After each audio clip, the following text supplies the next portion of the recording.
Hi, இது Sunday எடுத்தது தான்.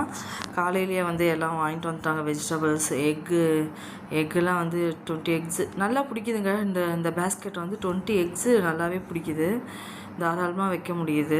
நல்லா அழகாக பெரிய பெரிய முட்டையாக இருந்தால் கூட வைக்க முடியுது. பிரியாணிக்கு எல்லாத்தையும் ரெடி பண்ணிகிட்டு இருந்தேன். நான் ஆக்சுவலாக பிரியாணி பண்ணுற ஐடியாலே இல்லை. கிரேவி பண்ணலான்னு சொல்லிட்டு யோசிச்சுட்டு இருந்தேன்.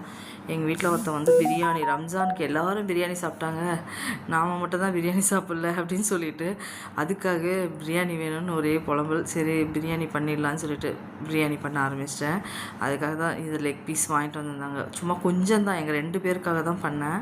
சிக்கனை வாஷ் பண்ணி வச்சுட்டு இஞ்சி பூண்டு அரைச்சிட்டு பாஸ்மதி ரைஸில் தான் பண்ணேன். சீரக சம்பாவில் பண்ணுறான்னு பார்த்தா ரைஸ் காலி ஆகிடுச்சு. சரி பாஸ்மதியிலே பண்ணிவிடுவோம் சொல்லிட்டு பாஸ்மதியில் பண்ணேன். புதினாவும் கொத்தமல்லியும் பொரியாக நறுக்கி வச்சுட்டேன். பச்சை மிளகாய், தக்காளி, பச்சை மிளகா, வெங்காயம் எல்லாத்தையும் நறுக்கி வச்சுட்டேன். நல்ல பாஸ்மதி வந்து இந்த மாதிரி தண்ணி மேலே தெளிஞ்சு ரைஸ் தெரிகிற மாதிரி கழுவிட்டிங்கன்னா அந்த கஞ்சி சுற்றுதுன்னு சொல்கிறாங்கல்ல, அந்த மாதிரி சுற்றாது.